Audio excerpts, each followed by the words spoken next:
Hello guys, and welcome back to another video. So today is going to be the follow-up video to my first build video I released a couple of days ago on my Azure Magicka tank build. Now if you haven't seen that video, I'd strongly recommend you do so, as it goes in depth into the skill sets and various other components into making my Magicka Nightblade build,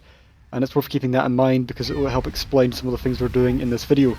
As for what this video is actually designed to do, we're going to go in depth and look at actually how sure we're going to play this build, because obviously the build video is all well and good, but we actually need to see some live gameplay to understand how we're going to play it ourselves, and also to help better explain some of the concepts I was talking about in my previous video. I initially want to talk about some just general tanking tips, which can be applied to any tank really,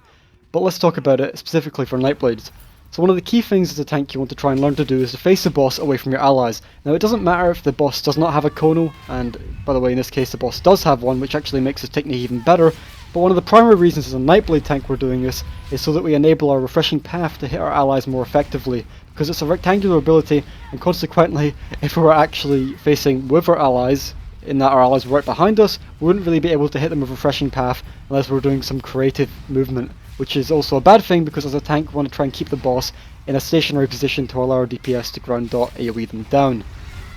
In addition, the movement speed buff from refreshing path makes avoiding Konos through side strafing quite easy. Just to reiterate as well, we're also going to be using Blood Spawn and Soul Mothers interchangeably in this build, and so if there's only a single boss with no adds at spawn whatsoever, such as in this fight, it's good to actually put on Blood Spawn, as it allows us to boost our ultimate gen even further alongside giving us some resistances, which in turn means we can actually keep the stat benefit from Warhorn up 100% of the time if we have good buff management for abilities such as Heroic Slash being kept up at 100% uptime. Another general thing to keep in mind is as a Nightblade we have quite strong healing, and it's also nice if there is an AoE on the ground that a boss may cast, which in this case, to try and keep still as much as possible to just help your DPS keep those ground dots applied, though a little bit of movement is forgivable if we have to allow our DPS to actually get into the fight if those AoEs are proving intrusive.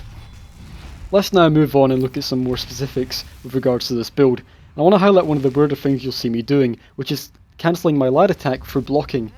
Animation cancelling basically. So the reason we do this is that Siphoning Strike gives us resources back, and it gives us the same amount for both light attacks and heavy attacks. Now, consequently, we want to try and diminish the amount of time it takes for our light attacks to complete, as naturally they are the faster choice when compared to heavy attacks. As I demonstrated just here, the normal animation time for light attacks is actually kind of long, but through blocking just after we left click or whatever keybind you have, we're going to diminish that time significantly, which means we can get more resources back in a shorter amount of time. In addition, it's going to diminish the amount of time we have blocked down, which means there's less opportunity for a boss to hit you with a heavy attack or other damaging effect, which would do a lot of damage to you if your block was down. So basically it's a kind of really safe method of getting our resources back really effectively. So this fight is designed to showcase what we've been talking about so far. And one of the first things I want to touch on is basically just reiterating that as a Nightblade tank we have 5 buffs, and a few more if we can, or Taunt is one of them, we have to keep track of. And to reiterate for those who haven't seen the build video, is Refreshing Path, Heroic Slash, Sap Essence, Siphoning Strikes and Mirage. So in terms of an order, if you're just learning this build you might think that's a lot to handle, and I would agree. So I'd recommend attempting to keep up Refreshing Path, Heroic Slash and Mirage whenever possible. And the reason this is because one of them reduces the boss's damage by a significant amount, Refreshing Path gives us our resistance buffs, and Mirage allows us to proc Tavas alongside helping us dodge certain attacks from the boss, which can be helpful. Right here you'll see me demonstrating once again the light block technique and how it's a lot better. You'll see the light attacks on the left hand side of your screen going up much faster when I start to do the technique, which means you're getting more resources back. Sorry to sidetrack the buff discussion there, but I thought it was important just to quickly highlight when I was very deliberately showcasing the light animation cancel block technique, as it was kind of short and you may have missed it otherwise. As a further takeaway, if you do monitor the light attack message that scrolls on the left hand side of the screen, towards the upper half of the screen, that will allow you to gauge how often you're needing to actually light attack yourself to restore and maintain your resources. In addition, keep in mind if we are tanking more bosses at once, the number we'll have to do will increase, as naturally our resources will be getting more stressed. A further point to consider is that the reason that Siphoning Strikes isn't on the top 3 priority list in terms of buffs if you're just learning how to tank, is that even if we have something like a 50% uptime on the buff, we should still have sufficient resources in most fights, so don't worry too much about that.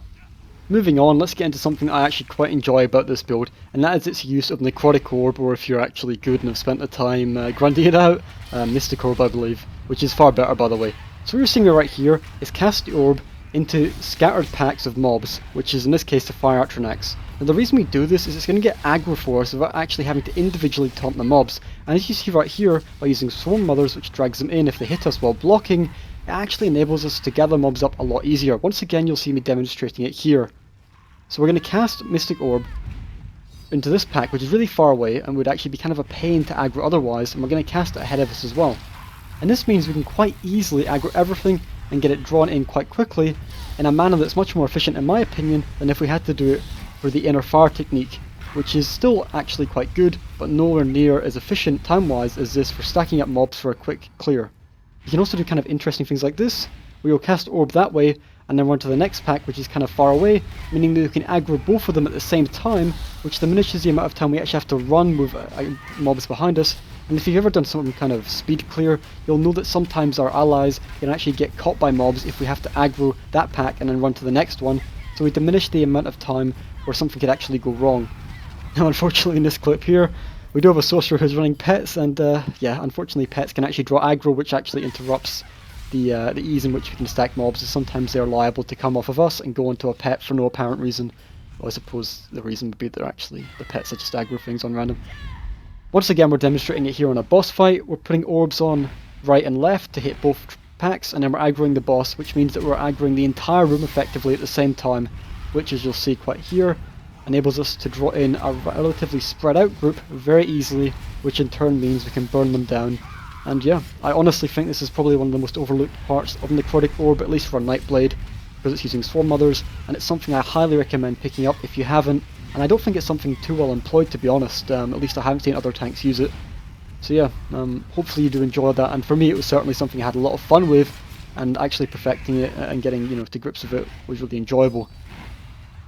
Now once again, I don't know, I guess I just must have really enjoyed this, guys. We're showcasing it again.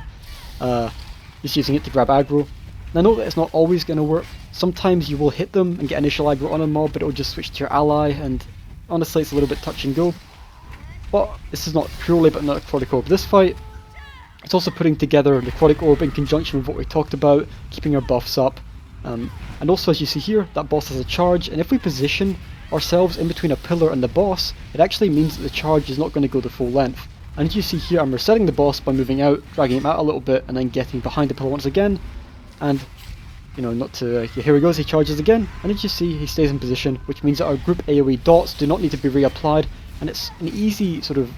change to your tanking style that can really aid your group. You'll also notice that we're facing the boss away from enemies, which allows us to cast Refreshing Path on them all. So yeah, that's really a beneficial tip I thought I'd include in this video, because I don't know, it just happened to actually, you know, be relevant when we were filming the Necrotic Orbs clip for this. Finally, this last fight, why did I include this? It kind of just demonstrates when we shouldn't be using Mystic Orb, because naturally why I said it is better than Inner Fire in some situations, it does have a long travel time, and what does this mean? Well, it means that travel time wise, if mobs spawn straight away and need to be kind of dragged in as soon as possible, we don't want to be waiting for Mystic Orb, so it's better to just individually taunt them and have them attack us and get dragged in, allowing our group to quickly kill them. So this fight was also included because it shows a pretty satisfactory uptime in my opinion of the 5 buffs we have as a Nightblade tank in addition to our taunt. Hopefully this allows you to better visualise how we actually spend our time as a tank, ensuring that we keep these buffs up as much as possible, and also allows you to see what we do in our downtime in between buff application, such as just spamming more Swallow Souls for more self-healing. For those that were perhaps a little bit daunted as well by the amount of buffs we're tracking on the left hand corner of your screen, the only reason it's like that is because naturally I must be an immensely talented player to be able to track so many and have no issue whatsoever. And it's definitely not because I was too lazy to go in and actually edit the add-on and remove buffs not important for tanking. So yeah, moving on. Basically, another aspect I realise I've kind of glossed over is that the main reason, funnily enough, that we use Necrotic Orb is not because we use it as an aggro tool, but rather because we want to enable Magicka return to our Magicka DPS, which can only be a good thing because sometimes Magicka classes can have issues with actually sustaining the resources. So with regards to the amount of times we want to be casting Necrotic Orb in a single fight situation such as this, the best way I found to go about it is to cast it probably 2 times ideally, once every 10 or 20 seconds, and the reason you do this primarily, at least I believe it to be the case, is that sometimes individuals have issues with synergizing the orb, and this may be due to terrible Australian ping, or just, I don't know, a little bit of brain delay perhaps. Jokes aside though, it's naturally best to keep it infrequent because you don't want to be spamming them, as there is roughly a 10-second cooldown between how often people can synergize a particular synergy, so keep that in mind. It's also quite Magicka intensive, so you don't want to be blowing it all on that, because yeah, spamming it is almost entirely pointless. So that's all the aspects I want to cover in this video, as I believe they probably are the most important ones. Though if you do feel like one of your questions hasn't been answered to a satisfactory level, please don't hesitate to ask in the comments and I can give you a more detailed, personalised reply. Just to reiterate as well, please do check out the other half of the build video, which goes in depth and looks at the sets, the skills, CP tree allocation, supportive aspects of the build, as I believe viewing both as a sort of complete package will make a lot more sense and provide you with more help overall than if you just view one in isolation.